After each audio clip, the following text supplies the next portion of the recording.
अस्सलाम वालेकुम व्यूअर्स, मैं हूं Asim Riyaz and welcome to corporate corner. लम्हे उस्ताद के साथ एक नए मेहमान के साथ एक नए टॉपिक के साथ आपको वेलकम करते हैं। उम्मीद करते हैं आप बिल्कुल ठीक ठाक होंगे और अपना बहुत सारा ख्याल रखते होंगे। व्यूअर्स, जैसे कि आप जानते हैं 10 अक्टूबर मेंटल हेल्थ डे के नाम से जाना जाता है। आज हम अगर हम बात करें तो मेंटल हेल्थ एक वो टॉपिक है जो कि शायद आज से कुछ अर्से पहले इतना इंपॉर्टेंट नहीं था, लेकिन आज बहुत इंपॉर्टेंट समझा जाता है। आज इस टॉपिक को थोड़ा सा डिस्कस करेंगे, देखेंगे कि मेंटल हेल्थ होती क्या है, किस तरीके से हम इसको बेहतर कर सकते हैं, इसकी अफादियत क्या है और अगर हम इसका ख्याल ना रखें तो इसके रिजल्ट्स क्या हो सकते हैं। आज इस टॉपिक को डिस्कशन करने के लिए हमारे साथ मौजूद हैं एक senior clinical psychologist. She is not only a psychologist, she is a trainer and she has a human resource background also. So she would be very blessed कि वो 2-3 एस्पेक्ट से हमें इस बारे में बता सकती हैं कि अगर हम ह्यूमन रिसोर्स मैनेजमेंट की बात करते हैं उसमें हमारी मेंटल हेल्थ कहाँ पे आती है, अगर हम डे टू डे लाइफ की बात करते हैं तो उसमें हमारी मेंटल हेल्थ का क्या किरदार है और किस तरीके से हम उनको बेहतर कर सकते हैं। So for this discussion let's welcome Anisa Bandial with us. अस्सलाम वालेकुम अनीसा। वालेकुम अस्सलाम आसिम साहब, कैसे हैं आप? ठीक ठाक, अल्लाह का शुक्र। अनीसा, जिस तरीके से मैंने इंट्रोडक्शन में बताया कि आज वर्ल्ड हेल्थ डे है, थोड़ा सा हमारे व्यूअर्स को बताएगा कि मेंटल हेल्थ होती क्या और ये डे क्यों सेलिब्रेट किया जाता है? मेंटल हेल्थ वो चीज है जैसे कि आप कभी किसी फल को अपने सामने रखें और उसको कुछ अरसे देखते रहें। सबसे एक छोटा फल मैं लूंगी जो बहुत जल्दी खराब हो जाता है, केला। सुबह रखेंगे शाम तक खराब हो जाएगा। तो आप बड़े अच्छी तरह से असेस कर लेंगे कि बाहर से और अंदर से नजर आने वाला चीज है, वो आपको जल्दी अंदाजा हो जाएगा कि क्या चीज है। और उसके बाद सेब ले लें, शायद वो बाहर से आपको ताजा नजर आए लेकिन अंदर से वो खराब नजर आना शुरू हो जाएगा। मेंटल हेल्थ भी कुछ इसी तरीके की चीज है। बाहर से इंसान बहुत अच्छा और फिट नजर आना शुरू रहता है लेकिन बाज औकात उसके अंदर के हार्मोन्स जो हैं वो खराब होना शुरू हो जाते हैं। मेंटल हेल्थ यानी कि ज़हनी अमराज हमारे अंदर बहुत ही तबाही मचा चुके होते हैं बाज औकात, जब घर वाले नोट करते हैं और बाज औकात उनको नोट करते भी नहीं है। ये आज का दौर है, 21वीं सदी है, इसके बावजूद पीर फकीर के पास लेके जाते हैं और जो ज़हनी अमराज हैं वो आते नजर हमें बिहेवियरल तौर पे हैं, यानी कि हमारी आदतों के तौर पे नजर आना शुरू होते हैं। जैसे कि अगर एक लफ्ज है हमने बहुत कॉमन सुना है, डिप्रेशन हो जाना, टेंशन हो जाना, एंजाइटी हो जाना, लेकिन है क्या चीज? ज़हनी बीमारी। और नजर आती है, हमारी नींद खराब हो जाती है, लोग स्मोकिंग बहुत ज्यादा करते हैं, खाना पीना ज्यादा शुरू कर देते हैं। तो है क्या चीज? ज़हनी बीमारी। तो हम ये चीजें हैं जी मेंटल हेल्थ। और अगर इसको भी बहुत ज्यादा अगर हम इसकी और ज्यादा असरात हम बताना शुरू कर दें तो शिज़ोफ्रेनिया एक लफ्ज है, कहा जाता है, जिसमें के चीजें नजर आती हैं, लोगों को ऐसी चीजें नजर आती हैं जो कि मैं और आप बैठे हैं लेकिन जिनको नजर आती हैं वो उनको तीसरा फर्द भी नजर आता है और आता है नजर। हम उनके इनकार नहीं कर सकते कि नहीं जी आपको नजर नहीं होता। उनको जिन परियां नजर आती हैं, हम इनकार नहीं कर सकते नहीं आती। वो केमिकल इम्बैलेंस होता है, तो हम नहीं मानते। हम उनको फिर भी पीरों फकीरों के पास लेके जाते हैं। हम उनके केमिकल्स को नहीं मानते। हम डिप्रेशन को नहीं मानते कि डिप्रेशन ज़हनी बीमारी है। हम कहते हैं कि ये खलल हो चुका है दिमाग का। यानी कि एक छोटी सी अगर इसको कंसाइज करूं, एक बिल्कुल एक लाइन में मैं बयान करूं तो जैसे हुज़ूर सल्लल्लाहु अलैहि वसल्लम ने फरमाया ना कि हर चीज म्याना रवि में ही बेहतर होती है, बिल्कुल इसको भी एक कहा जाता है कि आपका बिहेवियर कंट्रोल, यानी कि एक WHO, यानी कि हम हर बात को साइंस के थ्रू ही मानते हैं। तो WHO यानी कि इसने एक बॉर्डर लाइन खींच दी है कि इस बॉर्डर लाइन से आप अगर बाहर चले जाते हैं तो वो आपका नॉर्मल बिहेवियर है, और इसके अंदर रहते हैं तो वो आपका नॉर्मल बिहेवियर है, इसके बाहर आप चले जाते हैं तो वो आपका एबनॉर्मल बिहेवियर है। और एबनॉर्मल बिहेवियर क्या है? वो आपका ज़हनी खलल है, या एबनॉर्मेलिटी है या मेंटली बीमारी है जो कि आपके रोजमर्रा आने वाले कामों में खलल पैदा कर सकता है। यानी कि आपको छोटी सी मिसाल देती हूँ, depression is a very common word, कि जब डिप्रेशन या टेंशन होती है तो आप चीजें भूलना शुरू कर जाते हैं। आप रोजमर्रा के चीजों में वो तवज्जो नहीं दे पाते, वो काम नहीं कर पाते हो, वो जो चीज आप करना चाहते हो वो उस तवज्जो के साथ या बाकायदगी के साथ नहीं कर पाते हो जो आप करना चाहते हो। तो ये एक छोटी सी एग्जांपल है। तो आगे तो बहुत सारी इसकी WHO ने और ICD-10 एक ऐसे डायग्नोस्टिक क्राइटेरिया हैं इनके जिन्होंने इनकी बनाई हुई है, जैसे कि एडिक्शन आ जाती है, जैसे इवन जुआ आ जाता है, जैसे बच्चों की लर्निंग डिसेबिलिटी आ जाती है। ये सारी कैटेगरीज जो हैं ये मेंटल डिसऑर्डर के अंदर आ जाता है। अच्छा। तो मेंटल हेल्थ तभी है जैसे सारी चीजें आपकी ओरिएंटेड हैं। डिसओरिएंटेड चीजें जो हैं वो मेंटल डिसऑर्डर के अंदर आ जाती हैं। अगर ये सारी चीजें ठीक हैं तो you are mental healthy person. अच्छा अनीसा, मुझे एक चीज बताइएगा, यहाँ पे बिल्कुल हम इसका ऑपोजिट क्वेश्चन करते हैं। ये तो आपने बता दिया कि क्या प्रॉब्लम्स आती हैं मेंटली अगर हम हेल्दी नहीं है। हम मेंटली हेल्दी रह कैसे सकते हैं? क्योंकि हमारे यहाँ जाहिर बात है कि आउटसाइड वर्ल्ड के इतने प्रेशर्स होते हैं, इतने चैलेंजेस होते हैं, इतनी अनसर्टेनिटी होती है हमारे एनवायरनमेंट के अंदर। सो इन सारी चीजों के बाद how can still we be healthy? बातों से बात आपने तो निकाल दी, बातों से इतने क्वेश्चंस निकाल दिए हैं कि लाइक आज अगर एक छोटी सी बात मैं करूं तो हमें हम कहते हैं कि ये जी आज का दिन जैसे एक मनाया जाता है ब्रेस्ट कैंसर डे, आज का दिन हम कहते हैं that is a blessing day, कि कोई इसको मान लेता है कि मेंटल वर्ल्ड हेल्थ डे, क्योंकि कोई मानता ही नहीं है कि इट्स अ स्टिग्मा। कोई कहे कि जी हमें ज़हनी बीमारी है, हालांकि कुदरत ने दिमाग को ही तो सबसे बड़ी चीज बनाई है। आपका कंप्यूटर ही खराब हो जाएगा तो आपका पूरी बॉडी चलेगी कैसे? तो आपको एडमिट कर लेना चाहिए कि आपके कंप्यूटर में खराबी आ गई है, पहले उसको ठीक कर लिया जाए। तो कंप्यूटर के पार्ट्स को कभी ना कभी तो सर्विस करवा लेना चाहिए। तो आपने क्वेश्चन जो हैं वो 2-3 कर दिए हैं इकट्ठे, यानी कि बाहर से आने वाली स्ट्रेसेस, आजकल के जो अब्यूजेस बच्चों के चल रहे हैं वो, और सॉरी तीसरा क्वेश्चन आपने एक किया है स्ट्रेस, एक्सटर्नल स्ट्रेस जो होता है, एक्सटर्नल चैलेंजेस जो हमारे वर्ल्ड के, एक्सटर्नल चैलेंजेस वो तो मैंने सुना। दूसरा आपने कहा है कि अब्यूजेस वगैरह।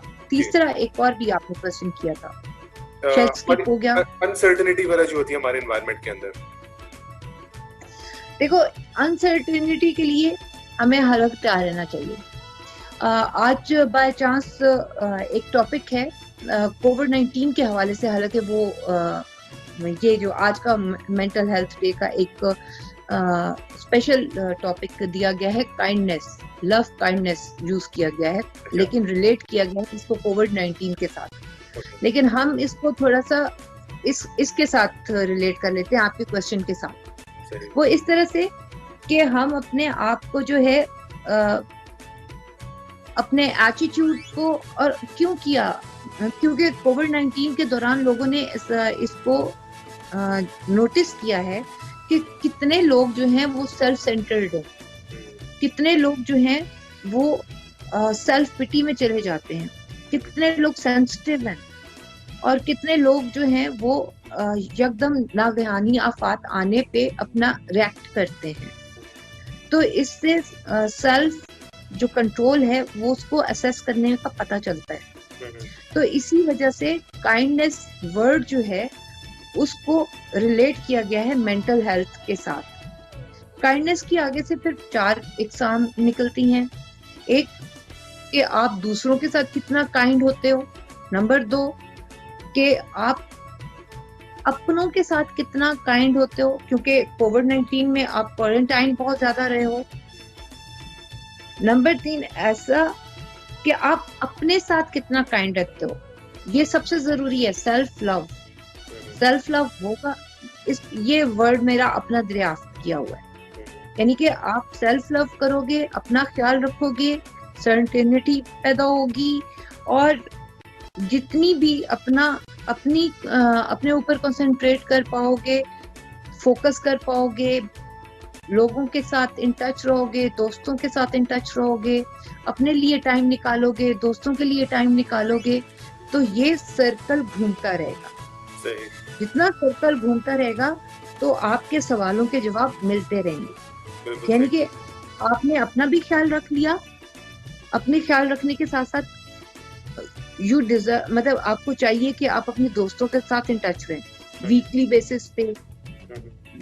You have to need to take care of your self, then you need कि आप अपने आप को वेंटिलेट करो या थोड़ा सा बाहर निकालो, दोस्तों के साथ चैट करो। ये भरो नहीं प्लीज, क्योंकि इसको भर लिया तो आप दूसरों का ख्याल नहीं रख सकोगे। तो दूसरों का ख्याल रखने के लिए बहुत जरूरी है कि यहाँ स्पेस चाहिए। तो यहाँ स्पेस तब मिलेगी जब आप अपने दोस्तों के साथ घूमो फिरोगे, उनकी भी सुनोगे। उनकी सुनने के लिए जरूरी है कि आप उनको मिलो। जब आप उनको मिलोगे उनकी भी सुनोगे, जब उनकी सुनोगे तो उनके दुख दर्द भी बांटोगे, उनके दुख दर्द बांटोगे तो चेंज एक्सचेंज होना शुरू हो जाएगा। चेंज एक्सचेंज होगा तो डेफिनेटली बहुत सारी चीजें खुद ब खुद आहिस्ता आहिस्ता कम होना शुरू हो जाएंगी, स्ट्रेसेस कम होना शुरू होंगे, आइडियाज चेंज एक्सचेंज होना शुरू होंगे। और मैंने अगर स्ट्रेस आपके साथ आसिम साहब चेंज किया, definitely you will exchange something with me, you will exchange some ideas with me, so I will implement on them, I will change, मैं उसको आगे बढ़ाऊंगी। तो हमें वो स्ट्रेसेस या अनसर्टेनिटी जो भी आने वाली होगी उसके लिए नए आइडियाज मिलते चले जाएंगे, तो वो एक गुड की शक्ल इख्तियार करती चली जाएगी। ये काइंडनेस की जो थर्ड फॉर्म है, इट्स बेसिकली बहुत फायदेमंद है फॉर माई सेल्फ और दूसरों के लिए भी। और इसमें आपके दोनों क्वेश्चंस के जवाब भी मौजूद हैं कि हम स्ट्रेसेस से लड़ कैसे सकते हैं, उनको कम कैसे कर सकते हैं, और नागहानी आफात के लिए हम अपने आप को तैयार कैसे कर सकते हैं। और नंबर 3, जो अब्यूजेस हो रहे हैं, why it is happening, because it is happening कि हम फ्रस्ट्रेटेड हो रहे हैं और हम क्या करते हैं, हम अकेले रहना शुरू हो गए हैं, हम अकेले होके we are just using the social media and what we are looking for एक instant है, इंसानी जिबलत है, मैं उससे इनकार नहीं करूंगी। what is that is a sexual instinct, ठीक है, physical instinct। तो उसका कुछ ज्यादा यूज किया जा रहा है यूट्यूब पे भी, सोशल मीडिया पे भी, मतलब जिस तरह से भी हम उसको लेके जा रहे हैं, और जहाँ पे हमें अवेलेबिलिटी मिल रही है तो हम उसको यूज कर रहे हैं। और इजी अवेलेबिलिटी कौन है हमारी असेस में, कौन है, बच्चे हैं, नौकर हैं, जो भी हैं, दोस्त हैं, और दोस्तों में जो पैसिव किस्म के हैं, गेज हैं, लेस्बियंस हैं, ये बढ़ती चली जा रही है। उसके लिए जब हम गेट टुगेदर्स करेंगे ना, तो उसमें ये चीजें कम होना शुरू हो जाएंगी। यहाँ पे सेल्फ पेरेंटिंग एक वर्ड आता है, वो चीज यानी कि यहाँ पे भी सेल्फ काइंडनेस यानी कि सेल्फ पेरेंटिंग एक वर्ड यूज होता है, वो यूज करना चाहिए। अपने साथ अपने ही माँ बाप बने, तो जब हम अपने ही माँ बाप बनेंगे ना, तो we will check our self like a parents, जैसे हमारे पेरेंट्स हम पे चेक रखते हैं। तो we will check our self कि हम सही करें गलत करें। तो ये सही और गलत का फैसला तो ना सिर्फ हमारा नफ्स हमें बताता है, बल्कि साइंस भी हमें बताता है कि this is not right way. मतलब औरत का जिस्म मर्द के लिए और मर्द का जिस्म औरत के लिए, बच्चे के लिए नहीं। और कि औरत के लिए नहीं और मर्द के लिए इस तरह से डिफरेंशिएट, मतलब सही तरह से फिजियोलॉजिकली, और जो आपकी सेटिस्फैक्शन और कंटेंटमेंट लेवल जो है वो तब भी मिलता है जब आपको प्रॉपर नॉलेज होता है। और ये जो यूट्यूब की जस्ट आपकी हाफ नॉलेज होती है, अट्रैक्शन होती है, और वो आपके दिमाग तक बैठती है, वो खत्म हो जाती है व्हेन यू मूव अराउंड। और जब आप फिजिकली एक्टिविटी, बाकी एक्टिविटीज में जाते हो दोस्तों के साथ, लाइक एक बात अगर मैं यहाँ पे कोट करती चली जाऊं कि बीइंग अ वेल बीइंग, मतलब हम अपने भूल चुके हैं वो एक बचपने को। पिछले दिनों क्वारंटाइन डेज में जब आई वाज डूइंग वॉक, तो मैं नोट करती थी कि बच्चे जो हैं बैडमिंटन खेल रहे हैं, क्रिकेट खेल रहे हैं, सेफ रोड्स पे, सेफ जगहों पे, विद मास्क, विद हर जगह। तो I was feeling so much happy for them. तो ये चीज़ें वापस आनी चाहिए। अब स्कूल्स खुलने के बाद ये चीज़ें ज़रा कम हो गई हैं, फिजिकल एक्टिविटीज़ कम हो गई हैं, ग्रुप स्टडीज़ ज़्यादा बढ़ गई हैं दोबारा से।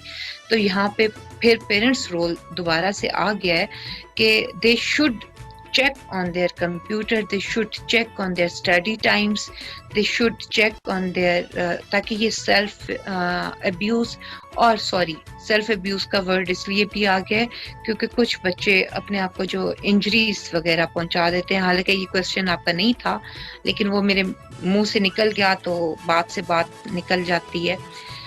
सेक्सुअल अब्यूज, इससे भी बचा जा सकता है क्योंकि बच्चे जो ये करते हैं, ग्रुप स्टडीज करते हैं स्पेशली, इसमें नशा करते हैं, और नशा भी मेंटल एडिक्शन में आ जाता है और मेंटल डिसऑर्डर में आ जाता है। तो आज के दिन के हवाले से एडिक्शन का भी जिक्र करना बहुत ज़रूरी है, और सेल्फ काइंडनेस में इसका जिक्र करना तो बहुत ही ज़रूरी है। अपनी काइंडनेस में, सेल्फ लव में इसको दूर रखा जाए और हेल्दी डाइट की तरफ आया जाए, फिजिकल एक्सरसाइज की तरफ आया जाए, तो हम इससे बहुत दूर हो जाएंगे और एक अच्छा इन्वायरमेंट पैदा कर सकते हैं। और हमारे आने वाली नस्ल, क्या हम खुद बेहतर हो जाएंगे तो आने वाली नस्ल भी बहुत बेहतर हो जाएगी, और एक हेल्दी इन्वायरमेंट पैदा कर देंगे। और अनसर्टन किस्म का जो भी नागहानी किस्म की आफात, क्या नागहानी किस्म की स्ट्रेसेस, क्या उसके लिए जब हमारा इम्यून सिस्टम ही रेडी होगा। आप खुद बताएं कि जो आप Asim sahab, I am sorry, you are not communicating, शायद मैं ज्यादा बोल रही हूँ। तो आप घर बनाते हो, ठीक है, अगर आप उसमें अच्छा मटेरियल लगा दोगे तो बारिश, तूफान, आंधियां जो कि पिछले दिनों हम लोगों ने फेस की हैं, तो बिल्डिंग्स जो अच्छी बनी हुई हैं वो अपनी जगह पे कायम रही हैं, इफेक्ट नहीं होता। तो अगर इम्यून सिस्टम अच्छा होगा आपका, तो जितने स्ट्रेसेस आएंगे, जितना भी जो भी होगा, अब कोविड-19 में ही देख लें, अब बहुत सारी अमवात ऐसी सुनने को मिली हैं जो जवान भी थी, और अल्लाह ताला मुआफी दे, अभी फिर आ रहा है, अल्लाह ताला सबको अपने हिफ्ज़ व अमान में रखे। और जिनकी डाइट बेहतर रहेगी तो वो इसमें से निकल जाएगा। तो इम्यूनिटी दो तरह से ही हासिल होती है, एक डाइट के थ्रू, एक आपका इनर सेल्फ जितना बेहतर होगा, आप इनर सेल्फ दो तरह से बेहतर करते हो, एक ज़हनी सुकून से और दूसरा गेम्स से, और अपने आप को जितना फिजिकली फिट रख के। तो ये दो चीज़ें आपको जो हैं वो फिट रखती हैं, इम्यूनिटी बढ़ाती हैं और इमोशनली पावरफुल करती हैं, तो स्ट्रेसेस उतने ही आप पे कम पड़ते हैं। तो लाइक अ बिल्डिंग, अपने आप को बिल्डअप करें इन दो चीज़ों के साथ, तो आप जो नागहानी आफात से बच सकते हैं, बिल्कुल बच सकते हैं, और ऐसे अब्यूज़ेस से भी बच सकते हैं। अच्छा अनीसा, मुझे हमें एक चीज बताइएगा, जिससे कि आपने बड़ा अच्छा एक्सप्लेन किया कि डाइट और फिजिकल हेल्थ को जिससे कि आपने रिलेट किया। मेरा ख्याल है कि डाइट और फिजिकल हेल्थ के अलावा हमारा जो एनवायरनमेंट है, हमारा जो सर्कल है जिसमें हम उठते बैठते हैं, वो भी हमारी हेल्थ को, स्पेशली मेंटल हेल्थ को बहुत डायरेक्टली इन्फ्लुएंस करता है। सो अगर मैं आपसे पूछूं कि as a psychologist, as a trainer, as a practitioner आप इन तीनों में से अगर प्रायोरिटाइज करने की बात आती है, आपकी फिजिकल हेल्थ, आपकी डाइट और आपका environment, so how would you rate them, like 1 2 3, आप कैसे कहेंगे इनको?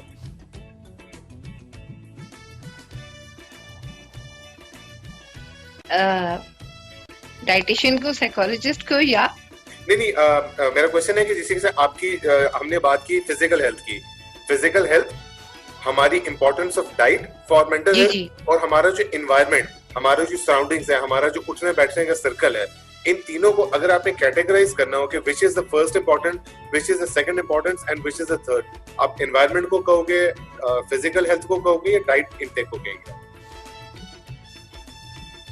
देखिए जी, first of all diet is must.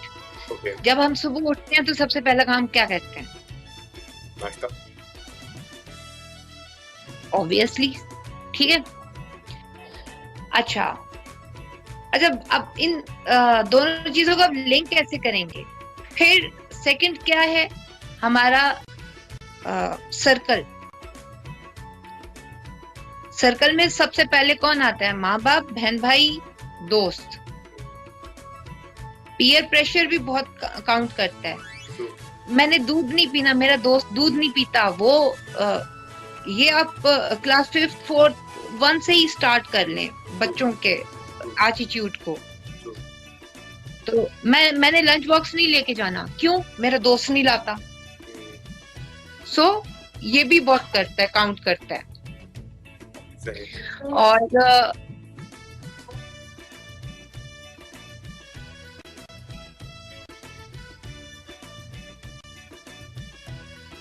ये चीजें बहुत काउंट करती हैं, कोरिलेट हैं जी तीनों चीजें। सही सही।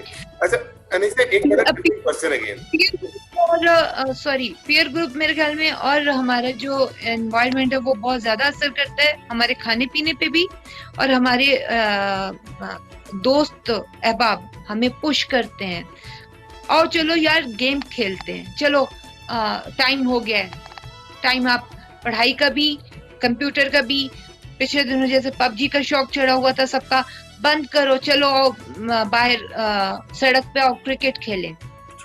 तो I will rate peer group, घर वालों को, टाइम अप, यानी कि हमारी एक साइकोलॉजिकल टर्म होती है टाइम आउट। जिस आदत को हमने खत्म करना हो तो हम उसको कह देते हैं इस वक्त को खत्म कर दो। यानी कि आपने बच्चे को प्ले स्टेशन से की आदत को खत्म करना है तो उसकी गेम को 4 घंटे के लिए बंद करके रख दो। सही, सही।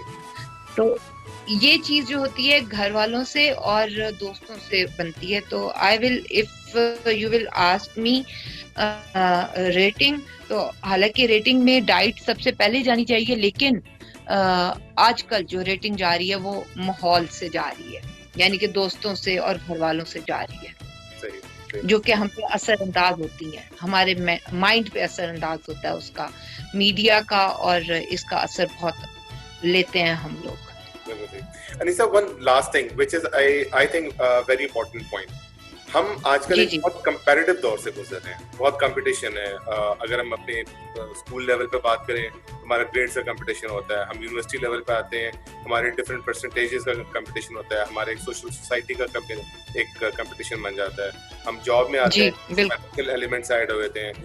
As we grow up the ladder, हमारे कंपटीशन लेवल इंक्रीज होते रहते हैं और चेंज होते रहते हैं।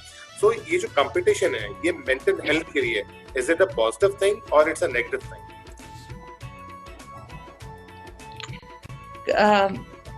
आज फाउंटेन हाउस में मैंने सर से रिक्वेस्ट की कि मुझे एक मौलाना रूमी साहब की पोएम पढ़ने की इजाजत दें। तो आपकी ना इस क्वेश्चन का वो बहुत जबरदस्त किस्म का जवाब है। तो लेकिन वो उधर भी मैंने पढ़ी तो मैंने कहा था कि विदाउट वर्डिंग, मतलब मेरे सामने नहीं होगी तो मैं ज्यादती नहीं करूंगी कि मैं बीच में से कुछ भी मिस कर जाऊं। वो बहुत फिट बैठती है आपके इस जवाब पे, मतलब इस तरह से कंपटीशन बढ़ गया लाइफ का। I wasn't like that before. उसका जो टॉपिक है, मतलब बिफोर लाइफ, कभी आपका हो तो पढ़िएगा, before life. I wasn't I wasn't like that. और रियली मैंने एक दफा पढ़ा तो मैंने आज के दिन के लिए उसको चूज किया, एंड आई रिक्वेस्ट कि सर मुझे पढ़ने दीजिएगा प्लीज। तो मैंने उसको पढ़ा और मुझे बहुत अच्छा लगा उसको पढ़ के। तो I will share it with you some time. तो अभी थोड़ा सा दूर पड़ा है, if you give me a time तो मैं यहाँ पे ले आती हूँ विद इन 1 सेकेंड। लेकिन इन द एंड लेगा वो 2 मिनट, लेकिन कंपटीशन जो है इनफैक्ट वाकई बहुत बढ़ गया। जब हमारा टाइम होता था तो हमें टाइम भी मिलता था, हम पढ़ते भी थे, हम खेलते भी थे, हमें छुट्टियां भी मिलती थी। लेकिन आजकल के दौर में वाकई बच्चों पे बहुत ज्यादा प्रेशर बढ़ गया। इतने प्रेशर में उनके लिए टाइम निकालना वाकई बहुत मुश्किल हो गया। तो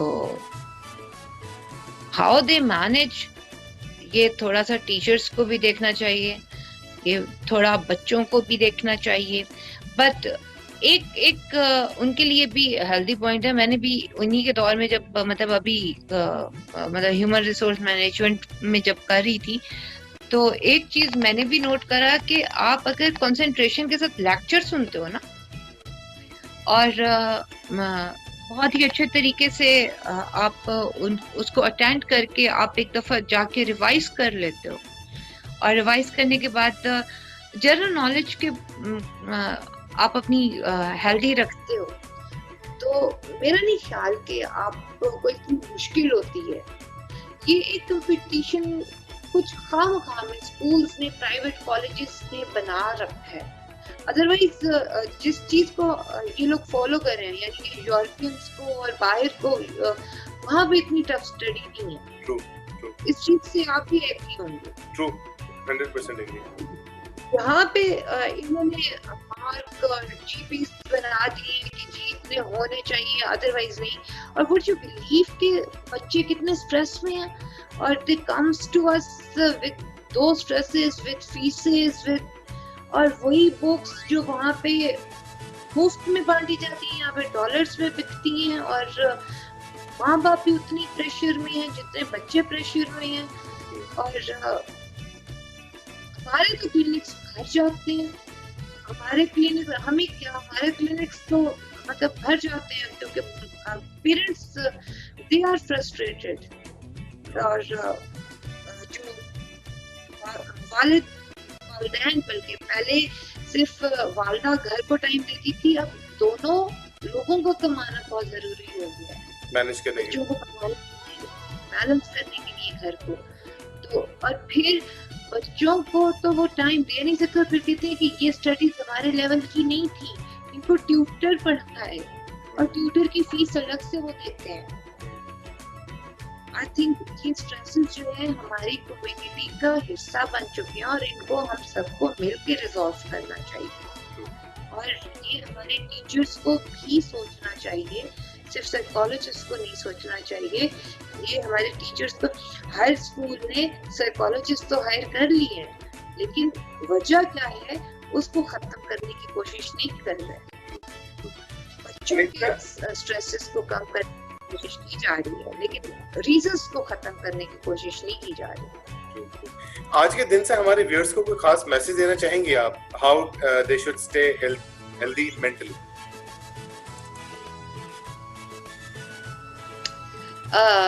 वजूहात तो खत्म नहीं की जा सकती, बट कम से कम खुद को तो खत्म ना करें।